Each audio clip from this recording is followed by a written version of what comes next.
This is Chris Ruddy, and I love Gene Valentino's Grassroots Truth Cast. Make sure you're tuning in just like I do every day, every week, every minute. A large retail store just canceled a huge order, leaving us with a ton of extra My Pillows. But you know what? That's their loss. I'm going to make it your gain. For the first time ever, you get standard classic My Pillows at wholesale prices, only $14.88. I can't believe I'm even saying that. Only $14.88. But it gets even better. For a limited time, I'm going to offer my entire classic collection at wholesale prices. Upgrade to a queen size My Pillow for just $18.88. King size only $1 more. Get my body pillows for $29.88 and multi-use My Pillows for only $9.88. So go to mypillow.com or call the number on the screen.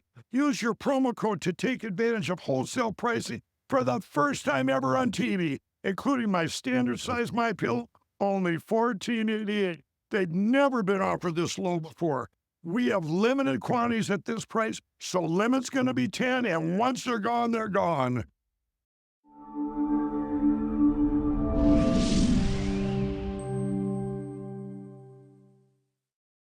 The latest poll from the New York Times and Siena College shows President Trump and Vice President Kamala Harris are actually neck and neck in Michigan. And yes, there's concern. That's where Harris's pick for her VP, Tim Walz, was on Saturday. The Democratic governor of Minnesota was booed at the Michigan-Minnesota game. Let's bring in Graziella Pastor, and GOP political strategist and insider, host of the Grassroots Truthcast podcast, and the former county commissioner in Escambia County, Florida. Gene Valentino, welcome to the panel. Great to have you. Great to be with you. Thank you so much for having us, Bianca. All right, so Michigan, you have him getting booed. You have Trump at a town hall in Michigan Friday. J.D. Vance back this week. Michigan obviously is a very big key state. And when you have Michigan's own Democratic Congresswoman Elissa Slotkin talking on a Zoom poll, saying polls are troubling her, she's on a Zoom saying, I'm not feeling my best right now about where we are in Kamala Harris. In a place like Michigan, we have her underwater in our polling. I think that there should be some real trouble ahead, Gene, when you're looking at Harris's blue wall there. Yeah, Bianca, I'm concerned overall with the merits of the polling. Why is it some of them have been horse races through the last 6 months, 47, 49, 48, 50, all that kind of measurement. Yet on the other side, you've got a breakout like this poll. I'm concerned about the data and who they're actually calling. I don't hear too many people saying they've been polled, especially the ones with Trump signs in their front yard. No, and there could be some oversampling of women, and we know that they're struggling with men. Let's staying in Michigan for 1 minute, Graziella. So a national Republican organization just announced today it's putting $22.5 million into Michigan's open U.S. Senate contest. This is to help the nominee, Mike Rogers, flip this seat. We've got 5 weeks to go until Election Day. That's a vulnerable seat. We've got Montana, John Tester, that's a winnable seat. So it looks like there is some real momentum, at least when it comes to some of these races down ballot. People aren't looking at Kamala as able to bring this home.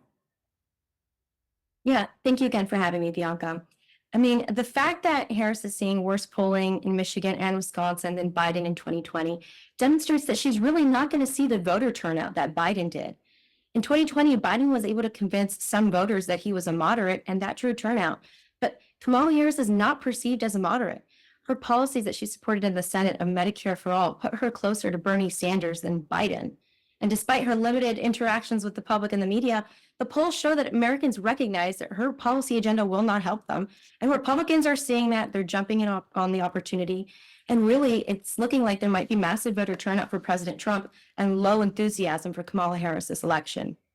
Let's play a little bit of Walz at the game over the weekend here, Minnesota-Michigan football game. This was how the crowd reacted to him.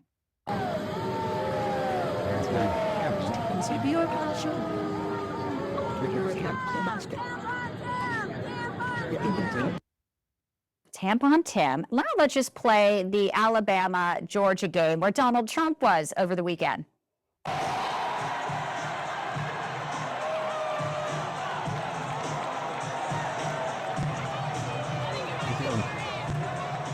I mean, you're just looking at the pulse of the people. Donald Trump will be speaking an hour and a half in Valdosta, Georgia. And you know, Gene, we'll hear some real authentic, caring He gave that woman $100 at a grocery store in Georgia. Donald Trump, it's not just retail politics. He connects with people on a level like so many others just cannot capture and cannot do authentically.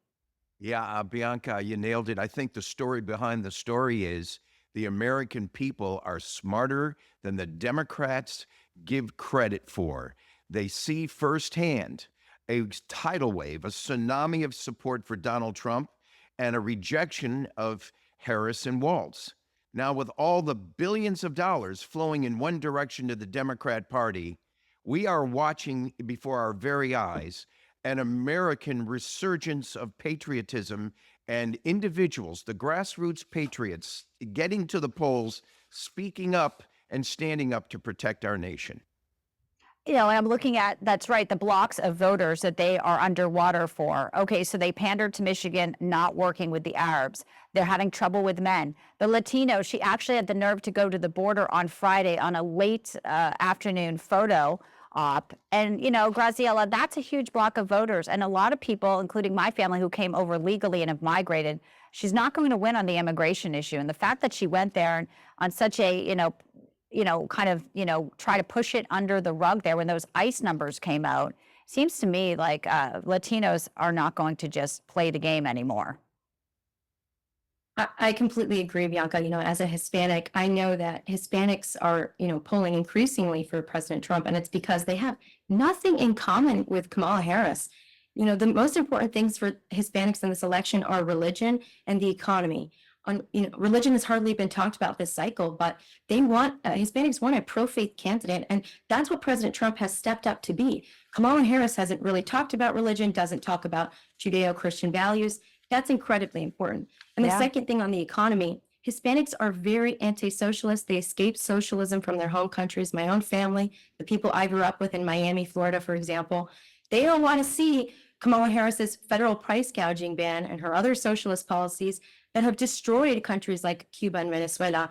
And, this is again why you're seeing the worst polling with Hispanics you've ever seen for a Democratic candidate. And to your point, don't identify with her. All those points, and then skipping out on the Al Smith dinner, which is something that, they were not really too happy about either. It was a moment there she could have, I guess there's still time for her to reverse. She does like to change her opinion, doesn't she?